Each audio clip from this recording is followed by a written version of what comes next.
Countdown for blastoff. X -5, -4, -3, -2, X -1. Fire!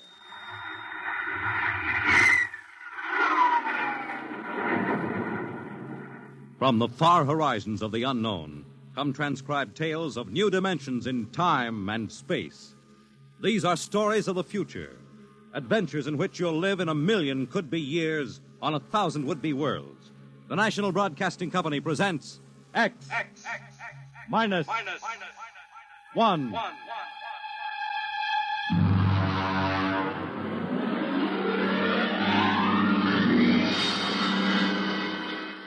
Tonight, the science fiction classic, Knock, by Frederick Brown.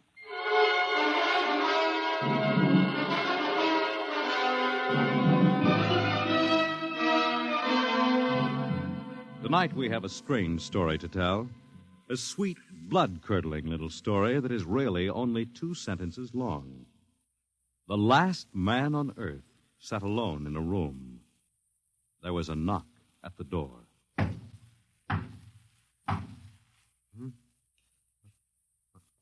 What's that?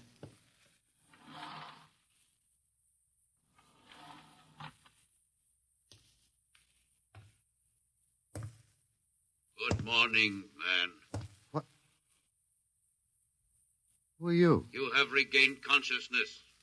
Who are you? I am Zan. I'm still asleep, I must be. You are not asleep. Maybe if I close my eyes, it'll go away. I will not go away, man. Oh, I guess I'm awake.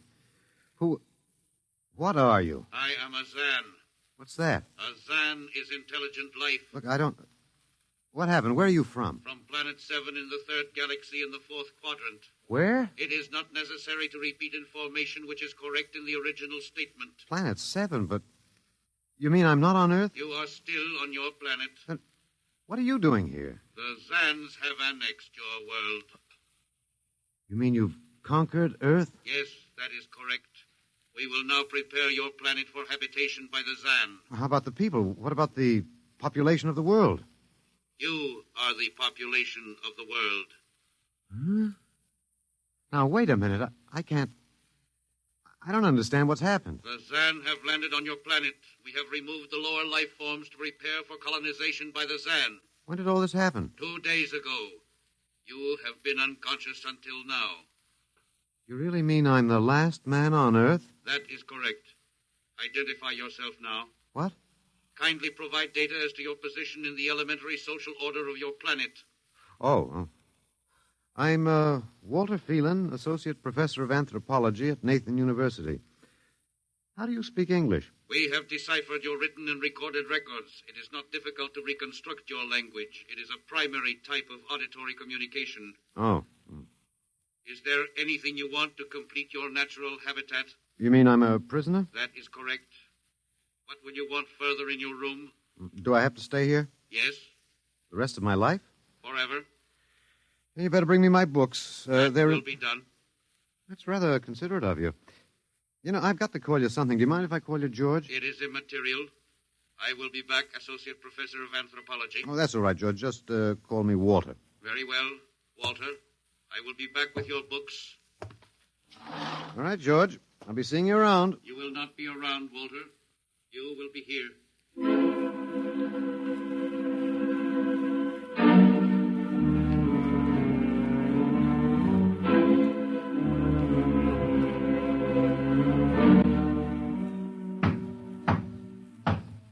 Come in. Oh, hello, George. Hello, Walter. Wait a minute. You're not George. You're different somehow. It makes no difference. The Zan are many, and they are one. Then I'll call you George, too. I'll call you old George. What can I do for you? Point 1. You will please henceforth sit with your chair facing the other way. Uh-huh. I thought so, George. That plain wall is different from the other side, isn't it? That is correct. It is transparent. Yeah, that's what I thought. I'm in a zoo, right? That is correct. How many other animals do you have in the zoo, George? 216. Not complete, George. Even a Bush League zoo could beat that. Did you just pick at random? Yes. All species would have been too many. Male and female, each of 108 kinds. Male and female, huh? Of all the animals? There is a female of your species among the collection. Anyone I know? Well, never mind. It doesn't matter anyway. Well, what do you feed us all, eh? For carnivorous species, we make synthetics. The flora was not hurt by the vibrations which destroyed animal life. Oh, nice for the flora. Well, George, you started out with point 1. I deduce there is a point 2 kicking around somewhere. What is it? Something we do not understand. Oh? 2 of the other animals sleep and do not wake. They are cold. Don't worry, George. It happens in the best regulated zoos. What is wrong with them, Walter? Nothing much. They're just dead. Dead? Mm-hmm. That means stopped. But nothing stopped them. Each was alone. Well, maybe they just died of old age. Old age? I do not understand. You don't? Well, how old are you, George? Your planet went around the sun about 7,000 times since I was born. 7,000 years? Yes, I am still young. Yeah, a babe in arms. Look, George, you've got something to learn about this planet you've hijacked. Here on Earth, we've got somebody you don't know where you come from. An old man with a beard and an hourglass and a scythe. Your vibrations didn't kill him. What is he? Oh, old man Death. Down here, our people and animals live until somebody, the Grim Reaper, stops them. He will stop more? Well, he gets us all, George. With your lifespan, it won't seem like a minute and we'll all be gone. Looks like you made a mistake, George. And I don't think there's much you can do about it. That is not correct. The Zan is a logical being. We will take action.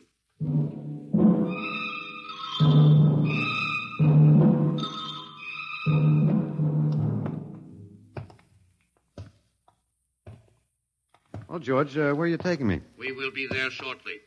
We will bring your books and your chair. You mean my lease is up? I do not understand. It's moving day? That is correct.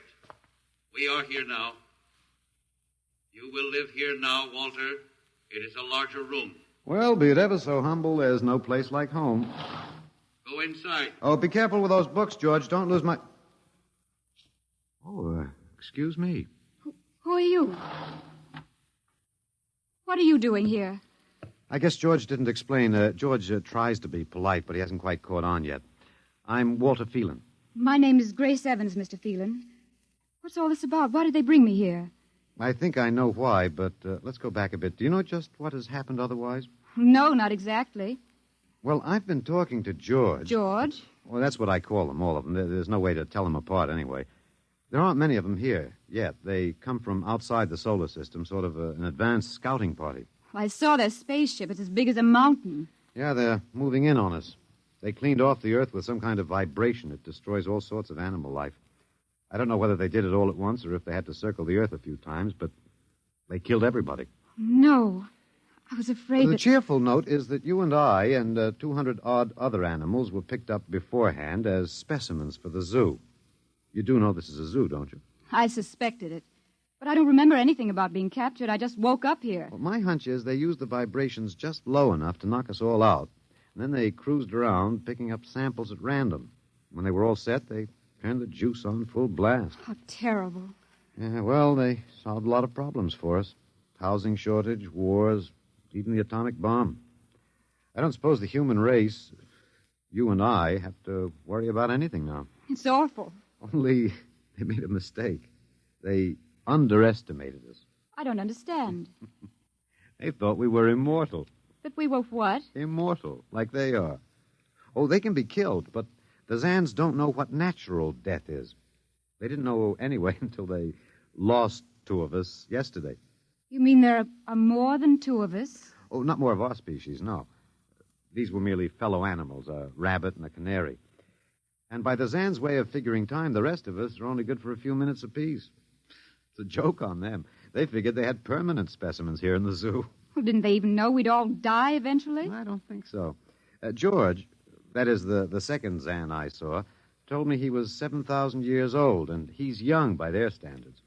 When they learned how quickly we die, they were practically shocked to the core, if they have cores. How can you talk that way about it? Academic detachment. I learned it at faculty teas. At any rate, they've decided to reorganize their zoo. 2 by 2. What, are they going to keep us locked up together in this one little room? Yeah, I'm afraid so. There's plenty of furniture, though, and George promised to bring me my chair. We've got to do something. Why? Well, I don't know. It just seems to me we owe it to the human race to do something. Oh, well, perhaps you have a suggestion? There must be some way. They can be killed, you said. Oh, yes, I've been studying them. They look horribly different, but I think they have about the same metabolic and digestive system as we. I think that anything that would kill one of us would kill one of them. But you said 7,000 years. Yeah, I think I figured it out. Now, George cut his, I suppose you'd call it his hand, when he brought in my books. It started to bleed, red blood. But I could see the cut closing as he stood there. By the time he left, it was healed. I don't understand. Well, you see, whatever factor there is in man that makes him grow old is missing in the Zan. Their regenerative powers must be unlimited. They just don't wear out. They go on until they're stopped. Suppose we killed one. There must be some way. Oh, what would be the use? They wouldn't even punish us. They'd just give us our food through a trapdoor and put up a sign saying, "Beware of the man. Dangerous." I don't think they'll even have to bother in your case. I don't see anything funny. I'm sorry. It just reminds me of Martha. Martha? My wife. She died 2 years ago. I'm sorry. Well, not at all. It was a pleasure. That'll be George with my books. Come in. Hello, George. Hello, Walter. Point one, I have brought your books.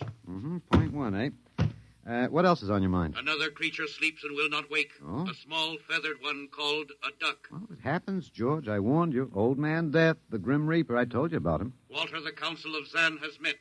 It has been decided logically that A, no life form can withstand the full-strength vibrations with which we cleared your planet. Therefore, the Grim Reaper you spoke of does not exist. Pretty neat, George. What's B? B, the only intelligent life to escape the vibrations is you. Therefore, the logical conclusion is you are stopping these animals by some means unknown to us. George, you are off your trolley.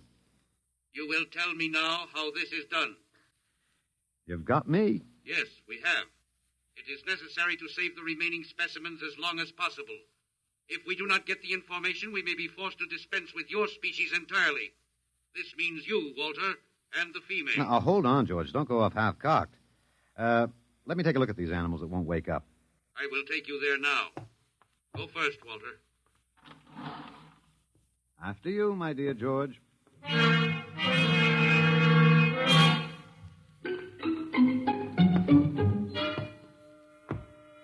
This is the weasel. Now, you should have got him in the winter, George. The fur's worth more then. It's ermine.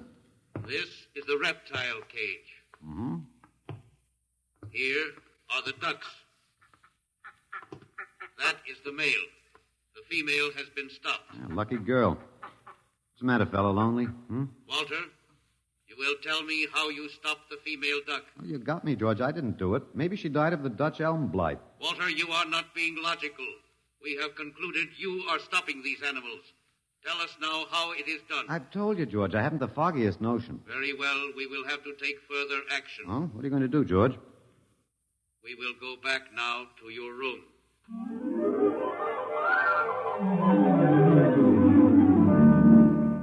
What happened, Mr. Phelan? You might call me Walter. After all, George does. And we have more in common. Please, what happened? Oh, just a duck, a dead duck. George thinks I killed her by remote control. He wants me to tell him how. Did you? Look, I'm just an ordinary anthropologist. There's no telling what those animals died of, just natural causes.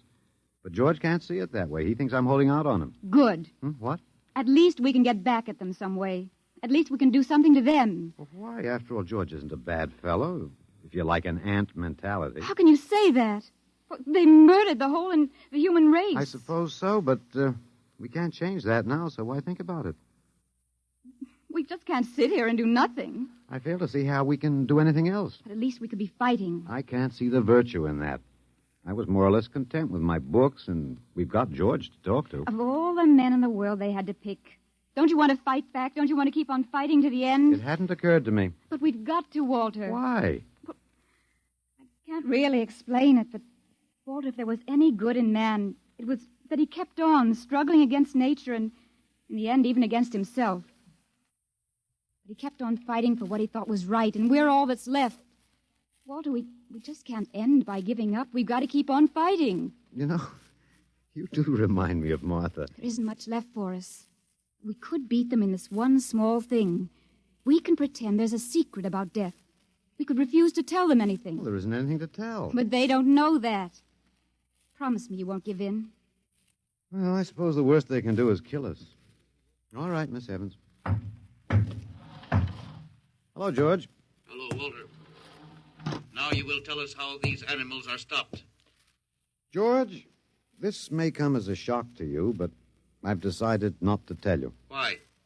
Oh, a romantic attachment to lost causes. My grandfather was a Confederate officer. Walter, you are not being logical. Neither was my grandfather. He charged a Yankee battery with 1 round of ammunition and a corncob pipe. You are not logical, but that is expected in lower life forms. You will come with me now, Walter. Where are you taking him? To the 2nd level. Go now, Walter.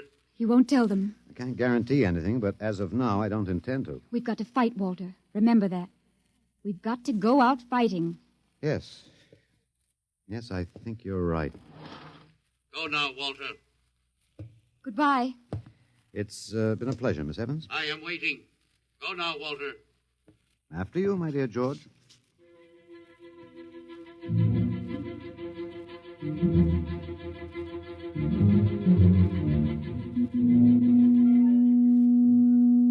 You will tell us now, Walter? That was the first level of vibration. There are many more. However, we have calculated that none of them exceed your threshold of unconsciousness. Oh, very clever, George. Of course. You will tell us now, how do you stop these animals? You will tell us now? As of now, no. However, I'm not very brave, if that encourages you, George. You are not being logical, Walter. You're telling me. We will now use vibration level 2.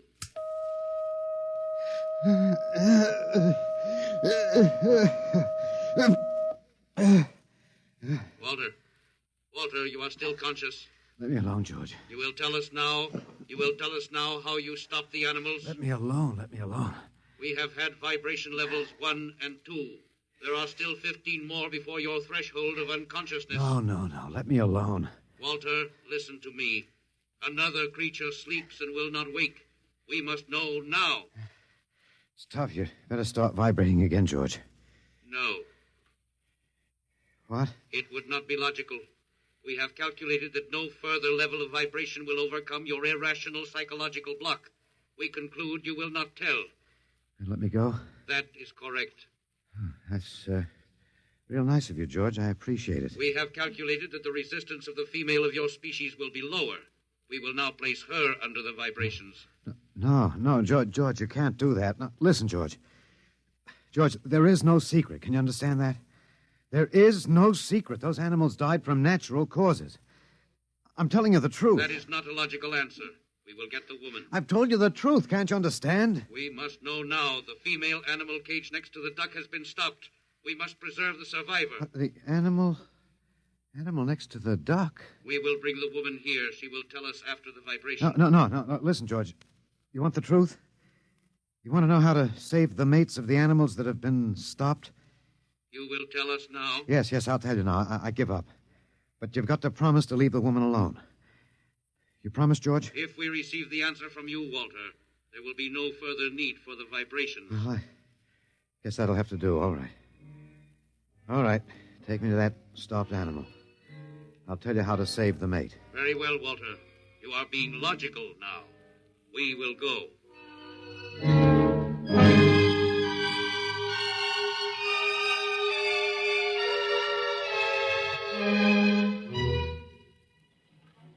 Walter, are you all right? Just let me catch my breath a minute. What did they do? What happened? After a while, I told them what they wanted to know. Oh, no.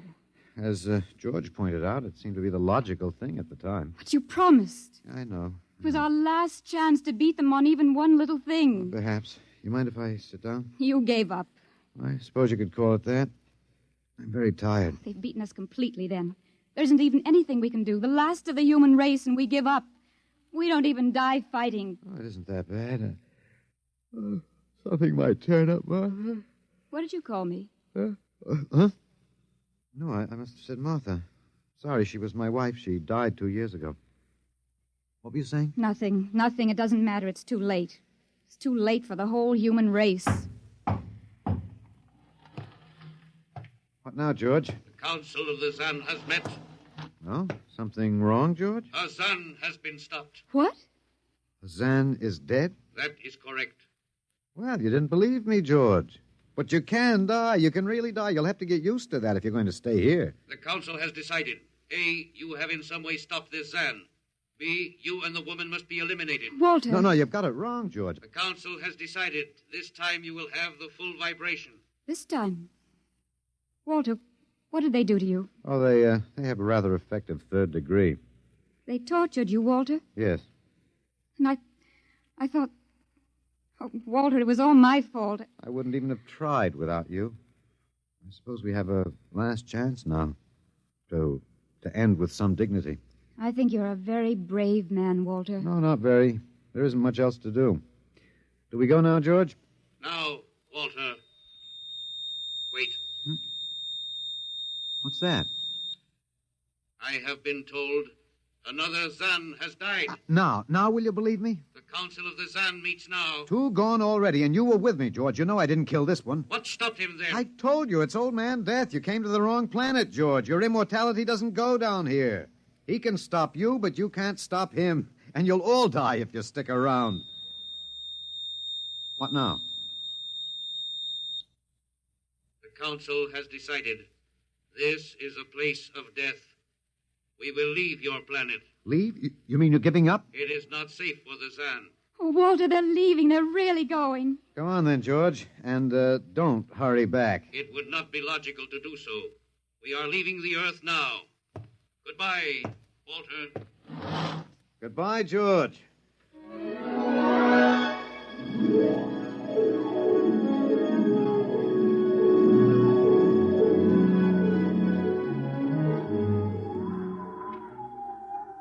Well, they're all aboard now. So wonderful to feel the sun and the wind again. Yeah, they've closed the hatches. Walter, is it safe for us to be out here? Yes, they're not interested in us any longer. They only want to get away. And I want to see this, Grace. The Zan leaving Earth forever. They're blasting off. There they go. Yes, it's all over now. Well, I suppose we might as well go back in. I still don't understand. Walter, what made them go? I just told them the facts of life. Of death, you mean? No, of life. After all, I thought George was old enough to know. At 7,000 years, he was going to be a pretty big boy. I wish you'd stop joking and tell me what happened. Look out for the step. Well, you remember when the first animals died? The rabbit and the duck? Yeah, and their mates just started to pine and waste away? Yes. Well, that worried the Zan. They wanted to keep the last specimens alive if they could. So finally, I broke down and told them about affection. Affection? Yes. And then I introduced Donald.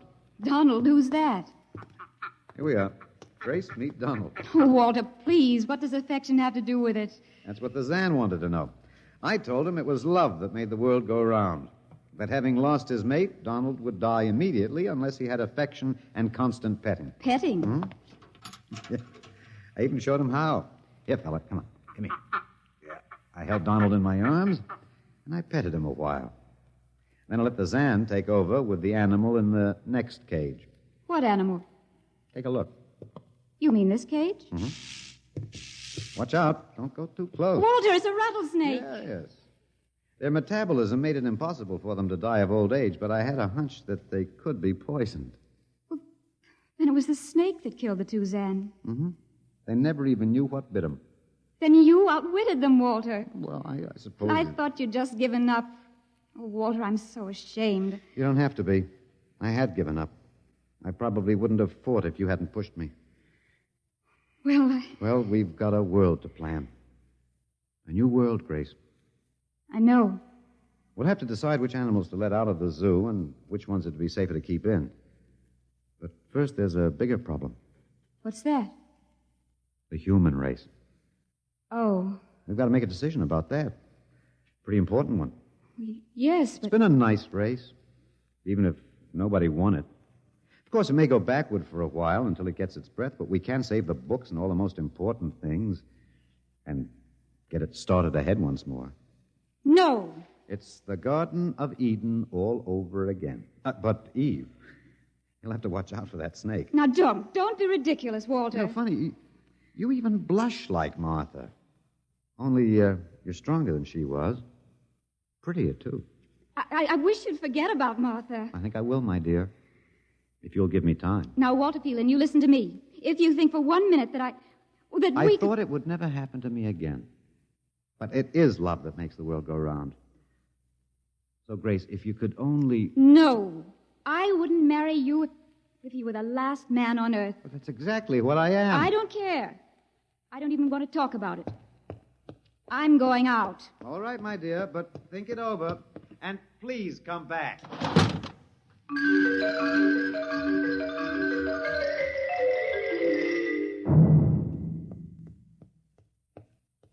You see, I told you. It wasn't really so horrible, our story. Remember how it goes? The last man on earth sat alone in a room. And then there was a knock on the door. Come in. Come in, Grace, my dear.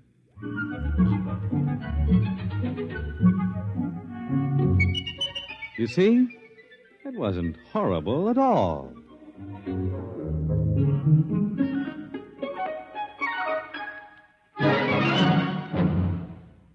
In just a moment, a word about next week's adventure.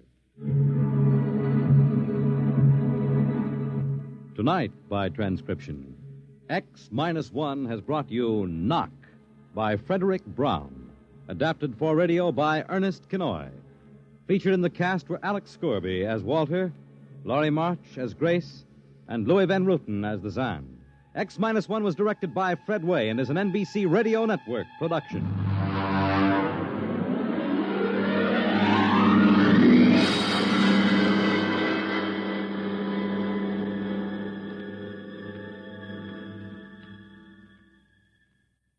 And now, next week.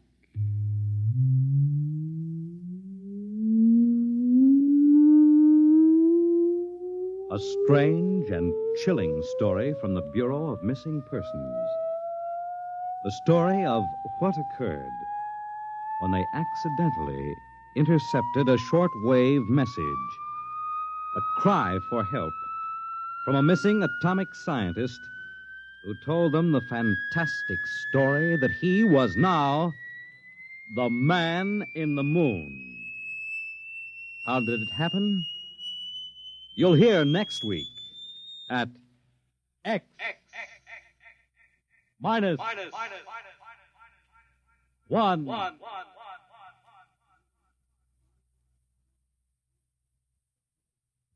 Join the Abbotts on another baffling mystery tonight over most NBC radio stations.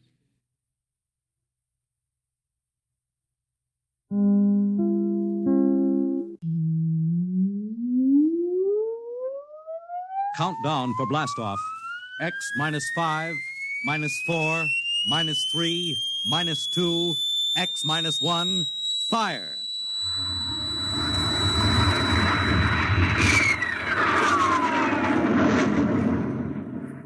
From the far horizons of the unknown come tales of new dimensions in time and space. These are stories of the future, adventures in which you'll live in 1,000,000 could-be years on 1,000 would-be worlds. The National Broadcasting Company presents X minus 1.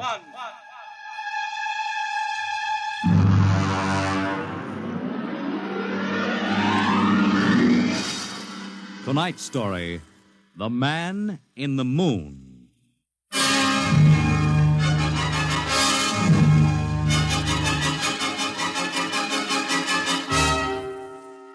Attention, attention.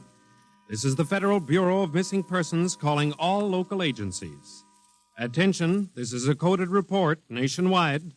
Missing since 9 o'clock this morning the following persons: Smigley Jonathan, 5 feet 8 inches tall, brown hair, brown eyes, mastoid scar behind right ear, Last seen wearing blue top coat and tan cap.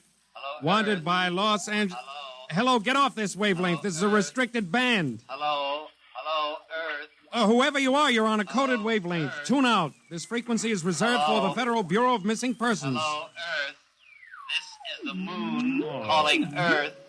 Hello, Earth. This guy is loony. This is Jake in transmission. Jake, this is Charlie of the code room. Some crackpot is on our frequency. Yeah, I heard him, Charlie. I've got CQ trying to trace a source now. We should have a triangulation any second. Well, hurry it up, will you? Some ham is in for a good stiff fine by the FCC. Yeah, they ought to take his license away. Oh, here comes Lenny with the directional fix. Right.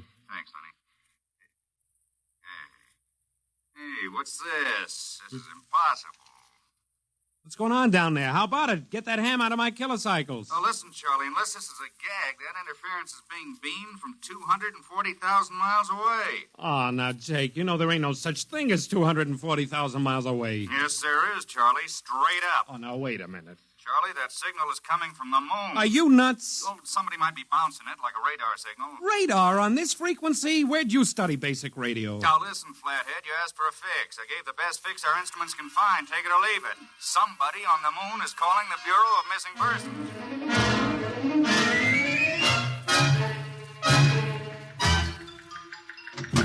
Mr. Timken.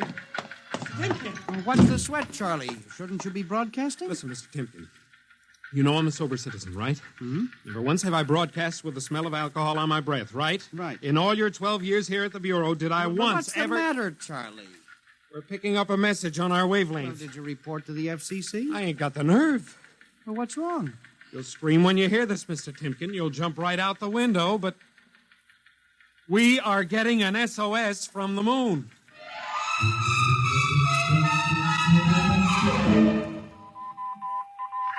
Well, that's it. He started on voice and switched to Morse. The way the signal repeats sounds like a phonograph record or automatic sender of some sort. Well, what's it say? Let's see here. Can you read me? Help, Otterburn. Will contact when moon is in phase. Let's have that again. Can you read me? Help, Otterburn. Will contact when moon is in phase. Otterburn. That sounds like a name, huh? Otterburn. Otterburn. Wait a minute.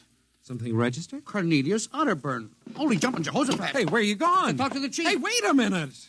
What are you going to tell him? We just got a CQ from the man in the moon? That's exactly what I am going to tell him, Charlie. Hey. Oh, this is just too much for me.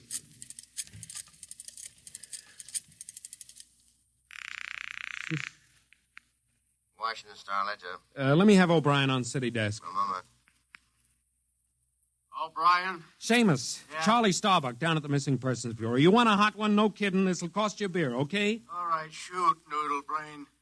I'll stay on your wavelength for 30 seconds. Okay. We just got a radio message from the moon. Yeah. What? From the moon. Call me back when you're sober. Okay, Seamus, if you don't know a story when you see one, I'll send you the name of a good psychiatrist. So long, Orson Welles. How do you like that? You don't believe me.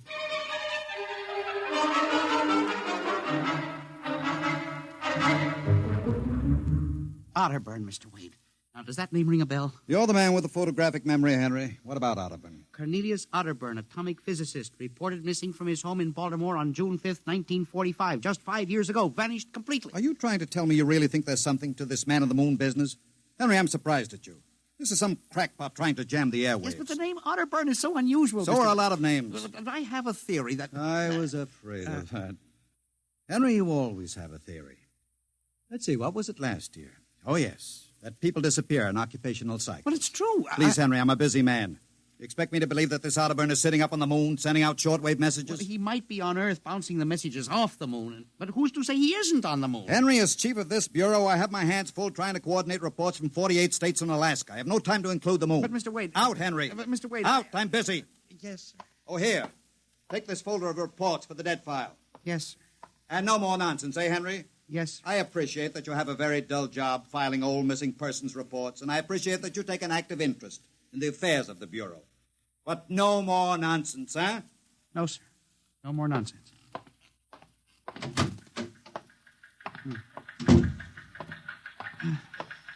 Pardon me. Hmm? You are Mr. Henry Timken. That's my name. Permit me, Jefferson Philo, scientific feature writer. Oh, how do you do? Oh, are you a newspaper man? Not exactly. I write as a hobby. Occasionally the papers give me leads on an assignment. If I may have a moment of your time. Oh, certainly. Just sit down at my desk over here. Thank you. My, that's quite a stack of papers. Filing. I'm the records custodian of the Bureau. 12 years and never misplaced a record. Magnificent. I admire the precise mind, Mr. Timken. Of course. Now, Mr. Timken, Mr. O'Brien, the editor of the Star Ledger, said I might drop by and investigate a rumor. Only a rumor, mind you, that a message from the, moon? Well, we aren't certain it's from the moon. It may be a bounce. They have bounced radar waves off the moon, you know. Yes, I know. I wrote the first newspaper article on it. Really? I'd be interested to read it. I must have a copy in my briefcase. Well, don't bother. Oh, but I insist. Oh, yes. There you are. I'll leave it on your desk. Oh, thank you very much. Now, about this message from the moon, Mr. Timken. Well, now, we don't know for sure, as I said. But I believe that this message, wherever it originates, is from Cornelius Otterburn. The physicist? Oh, do you know him? I once wrote an article on his contribution to nuclear mechanics. A brilliant man, Otterburn. Years ahead of his contemporaries. Well, whoever is sending those signals, if he isn't on the moon, is at least using the moon as a sounding board, bouncing the signal. But why, Mr. Timken? Why? Well, if you will come here tomorrow night at 8, Mr. Philo, we may learn the answer to that question. I've arranged with Charlie, our radio man, to let me use the equipment. May I consider this an invitation? You certainly may. Very well, sir. Until tomorrow night, then. Goodbye, Mr. Philo. Let's see now.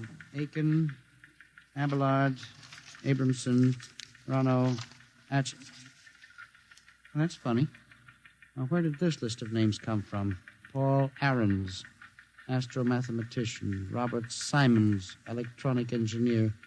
Carl Parker, mining specialist. Well, this must have gotten mixed up with the papers on my desk by accident.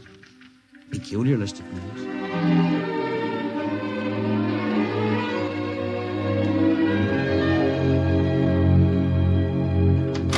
Oh, good morning, Charlie. Oh, hi, Mr. Timken. See, we made the papers. Oh? And how? And as the chief steamed up about it, he really gave me what for. What did the paper say? Oh, mostly ha-ha. Here's the Herald. Listen.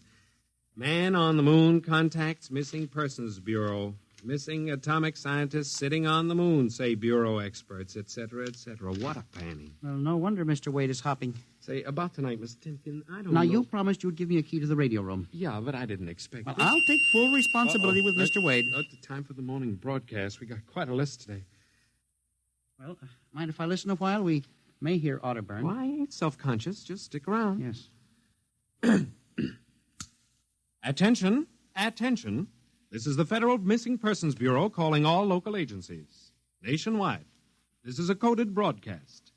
The following persons are missing. Ahrens, Dr. Paul, 5'5", brown hair, brown eyes, scar on left side of chin, thick glasses. Ahrens. Occupation, astromathematician. Missing since 6 o'clock this morning. Being sought by Bel Air police. Charlie. Repeat. Dr. Paul Charlie, Ahrens. shut it off a second. Hold it. Delay 1 minute. Listen, Mr. Timken, it's okay to stay, but you can't interrupt Now, this. this is important. Did you say Dr. Ahrens was reported missing this morning? 6 a.m. We got the report from Bel Air less than an hour ago. Are you certain, Charlie? Positive. What is this? Charlie, what's the next name on the list? Let's see. Simons, Robert, engineer. What? Came in less than 20 minutes ago. 20? Hey, what's the matter with you? You look like you've seen a ghost. It's nothing, Charlie, except that last night, quite by accident, someone left a list of names on my desk, and that list included the names of those 2 men who were reported missing within the last hour. What? Oh, that don't sound right to me. Well, it isn't right, Charlie.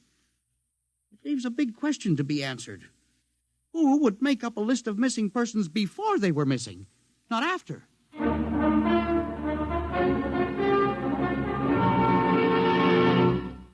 And you say this list of names was left on your desk accidentally? Well, I believe so, Mr. Wade. Do you have any ideas, Henry? Well, it's hard to say. Mr. Philo left some papers from his briefcase. Mr. Philo? Well, a science feature writer. I see. You were the leak on that story, then? Yes, sir, I'm afraid I was. I didn't think it would be treated as a laughing matter. Well, we'll deal with that later. Yes, sir. What's this Philo like? Well, he's a strange old duck, bald, thick glasses, tall. He walks stooped over. Seems to know a great deal about scientific data, but, of course, being a science writer... Is there any other possibility? I believe that this is all hooked up with the broadcast from Otterburn. That seems to be a very remote possibility. Well, the Missing Persons Bureau deals in remote possibilities, Mr. Wade. I do not require a statement of policy. Yes, sir. What's the theory? Well, for some time now, it has been my contention that in a country like ours, where even the cleverest criminal can be ferreted out and located eventually, there is no such thing as a missing person. I was afraid of that. For 12 years now, I have kept the central files, where information from all over the country is channeled and recorded. I have made a private study. This is beginning to sound familiar, Henry. And I have discovered that each year, literally thousands of persons vanish, leaving no trace. They are never located. Where do they go? Nobody knows. And they disappear in interesting cycles. What sort of cycles? Occupations, for example. One year we'll have a run on, well, say, coal miners. Next year the proportion of engineers increases. And then scientists. And what do you think happens, Henry? I don't know, Mr. Wade, but I'm beginning to suspect that somebody else has discovered the same phenomenon, even to the point, perhaps, of being able to predict who will turn up among the missing next. Philo? Well, I don't know. But I would like to find out. And you think Otterburn may be a part of this picture? Mr. Wade, I definitely do. Henry, do you honestly expect me to buy an idea like that? It is more than an idea. The two top men on this list are missing, and... Maybe so, but the rest of them aren't. Parker, Watson, Gibbs. Why, I saw Parker in the restaurant where I had lunch today. Yes, but... And if you think I'm going to make myself a laughingstock by accepting such a crack-brain theory... Well, Excuse me. Yes. Hello, Wade speaking. Yes? Yes? I see. What name? Just a moment. Henry, let me see that list again. Here you are, sir. Go ahead. I see. I'll get back to you. I guess I owe you an apology, Henry. Sir? Carl Parker was just reported missing. Parker? Third man on your list. Holy mackerel. Exactly.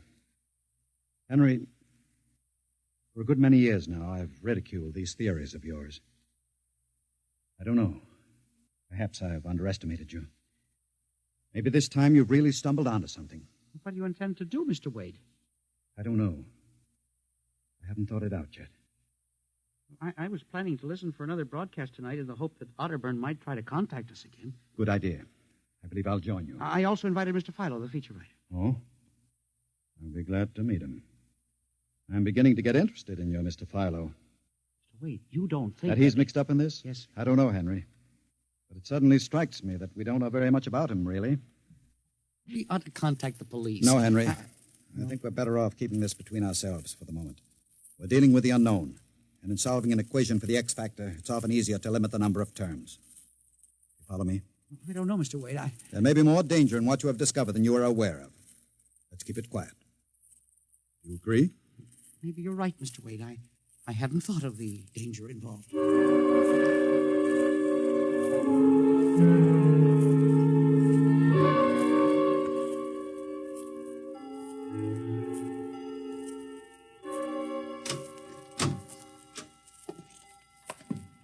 8 o'clock. If Mr. Philo is late. Well, he said he'd be here. He strikes me as a man who keeps appointments. Look out the window. Yes. The moon is almost in direct phase. We can't wait much longer. Well, it's a perfectly clear night for transmission. If anybody's sending, we ought to pick it up with this equipment. You'd better switch on the set. Yes. I never realized how eerie this office could be when it was empty. I'll have to light in the hall for Mr. Philo when he comes. Are you getting anything? Just some foreign stuff, I think. That concludes the British portion of tonight's programming from Johannesburg, South Africa. We continue in April. That's a peculiar transmission sound. Earth. Now, that sounds like something. See if I can work the selector. The moon is in phase. Yes. Hello, Earth. Can you hear me? I'll try to return. Hello? Hello? Hello, Earth. Hello, do you hear me? Oh, I get you now. Thank God. Who are you? Can you hear me? Who are you? This is Professor Cornelius Otterburn. Hello? Go on, I hear you. Not much time. They're on to me. They've located my sending point. Do you hear me? Go ahead, keep talking. I've only enough oxygen for a few minutes more. Well, where are you? I'm on the Earth side of the moon. You get that? The Earth side of the moon. A volcanic crater. Good. Start that recorder, Mr. Wade. Go on. Explain, please. Explain, Now please. listen closely. There is an Earth colony on the moon. There is an Earth colony on the far side of the moon, made up of renegade scientists and criminals. Professor Ernst Halsman. He died in an insane asylum in 1938. Professor Ernst Halsman discovered nuclear rocket power in 1935. Turned his plans over to escaped inmates of the asylum.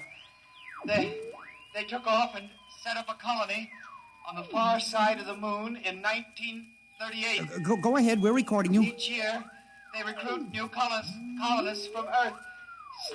Slave labor, mostly. I was kidnapped in 1945. Yes, I know. Keep talking. They wanted me to work on atomic drive for their flying disc. Hello? Still getting you. Go on. Last month, 6 others and I escaped. Speak louder. You got to stop them. Stop them. Stop who? The moon colony, planning to take over the Earth invasion. Oh. Hang on. No oxygen. Hard to breathe. Listen, they have agents on Earth. You hear me? Agents on Earth? Where? Who? Hello? Agents in... Henry, look out. Lights. Someone at the window. Get down. Henry, are you all right? I think so. His shot smashed the transmitter. And the lights. Strike a match. Careful. It was close. I got a look at him. From the description, it was your Mr. Philo. We got a recording anyway, but not the most important part of the message. Poor Otterburn, suffocating to death. Henry, we've got to get you out of here. He said they have agents. Philo was probably one of them. He'll be looking for you now, trying to kill you. But the police... You think the police would believe a fantastic story like this? People being kidnapped to the moon as slave labor? Moon colony planning an invasion of the Earth? But Henry, believe me, they'd trap us into straitjackets before we could finish. Well, we've got to do something. We need time. Time to get proof. You don't think my theory was bunk then? I know it wasn't, Henry. Right now, my only concern is for your safety. But we can't walk out of here. Philo's probably waiting. Listen, there's a service elevator that leads to the basement garage. Yeah? We can get down there. There are some delivery trucks parked there all night. We can probably get one started. The garage door's off the ramp, work from the inside. We'll start the mechanism and make a run for it. I don't know. I think if we call the police... By the time the police get here, we'll be dead. You think Philo will wait outside all night? Come on. That's an order. Okay. But what about the recording of Otterburn's notes? We'll leave that here in the safe in my office. They'll never get into that. Let's go. You buzz the elevator while I hide the recording.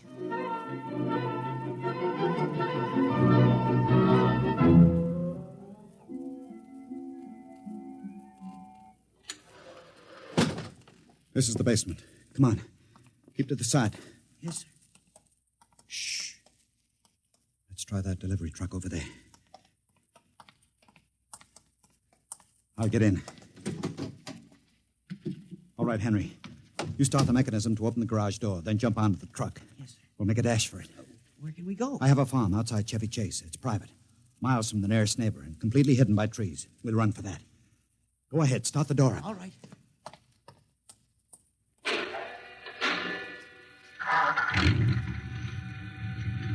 Quick, jump in.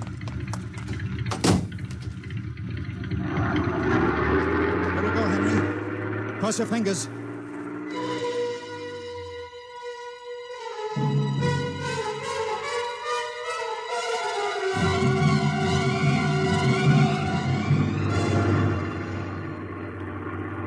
We made it out all right. Anything doing? There's a blue coupe behind us, Mr. Wade. It seems to be following. I'll cut up Pennsylvania Avenue. Now Route 1, toward Baltimore. It is following. He turned with us. Can you go faster? Not much faster. Oh, he's gaining on us. I've got an idea. Hang on, Henry. Yes. Why'd you stop? I'll turn off the lights.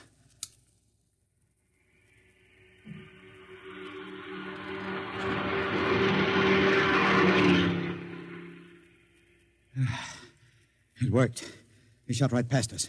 Now we'll double back and go out another route.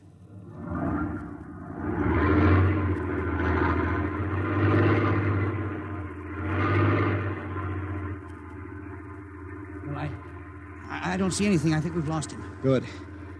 I think everything's going to be all right now. We can be at my farm in less than an hour.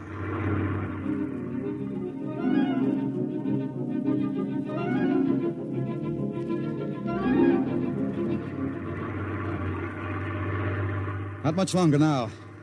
Is anyone behind us? I thought I saw the blue coupe again, but I was mistaken. Whew. This place is really out in the wilderness. We can stay here indefinitely till we figure out the next move. Just up this dirt road now. There's the house up ahead. You're not going toward it. No, I have a better idea. There's a big abandoned wheat silo on my grounds.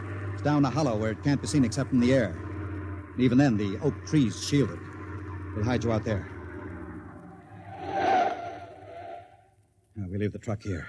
It'll never be seen. Come on. Yes. How did you ever find this place, Mr. Wade? I've always liked seclusion. I bought it about 12 years ago. Come up here in the summertime to get away from it all. There's the silo. It's certainly well hidden. There's a small door around the side. Come on. Be careful of those bushes. Yes. It's hard to see them in the dark. Do you suppose Philo will find us? I assure you, Henry, Mr. Fowler will never find us here. Not in a million years. Here's the door.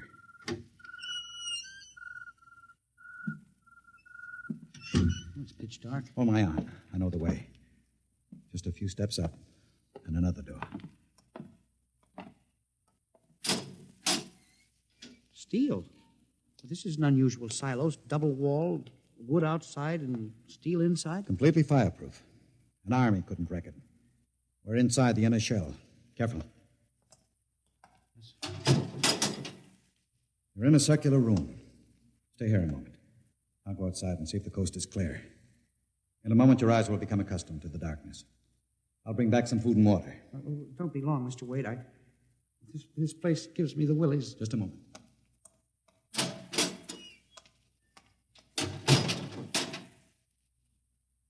Mr. Wade. I swear I hear something. Mr. Wade. What's that? There is something. Good Lord. There's someone in here. It's locked. Oh, no. Mr. Wade!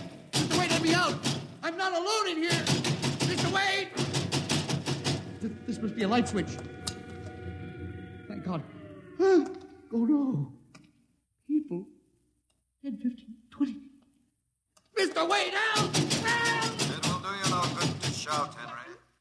Mr. Wade, where are you? Outside. Speaking over the intercom. Mr. Wade, there are people in here. 15 or 20 of them. They're sitting like statues, just staring at me. They won't hurt you, Henry. What? They've all been drugged. They're even more helpless than you. But who are they? Permit me to introduce them, Henry, since they're currently unable to introduce themselves. The gentleman seated before you, the one with the scar, is Dr. Paul Ahrens, the astro-mathematician. Next to him is Mr. Robert Simons, electronic engineer. Names on the list. Yes, you're familiar with the rest. They've all been, shall we say, recruited for work with Professor Halsman's group on the moon. Moon? Then you're one of them. Of course. Oh, yes. There's one whose name was not on our list. If you'll turn around, Henry, you'll recognize the drugged form of your old friend, Mr. Philo. Philo? But I thought... That he was part of the conspiracy? No. On the contrary. His snooping made it necessary for us to include him. Please put the man in the window, the one who fired the shot. An agent of mine. The pilot of this ship. Ship? What ship? This silo is camouflaged for a rocket launching platform. In a moment, the roof will slide back for the rocket's takeoff. A rocket ship? In exactly 70 hours, you and your companions will join Professor Otterburn on the moon. But you can't do this to me. We have done it, Henry. No. You see, there was another name omitted in that list, which I carelessly mixed up with your papers. That of Henry Timken. No. Bon voyage. I won't let you do this. You can't. Please let me out. Let me out, please. This can't happen. Let me out. Let me out.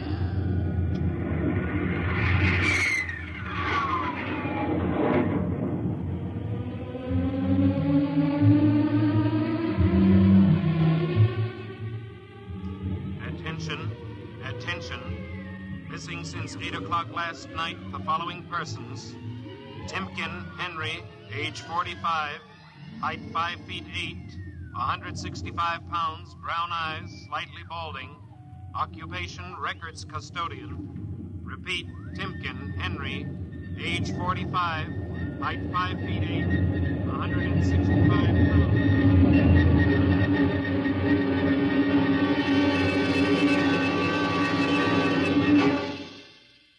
In just a moment, a word about next week's adventure.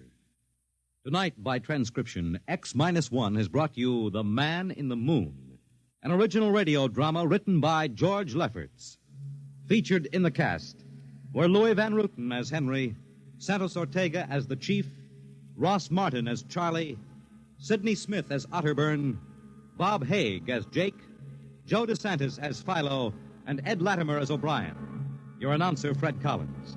X-1 was directed by Fred Way and is an NBC Radio Network production.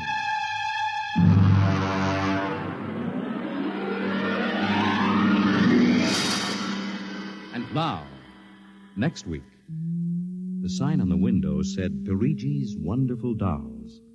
A woman and a child waited outside. The little girl peering eagerly through the window, and the woman glancing impatiently at her wristwatch, as if expecting someone who was late for an appointment. And there was nothing about Perigi's doll shop to warn them that they were waiting to keep an appointment with doom at X minus 1.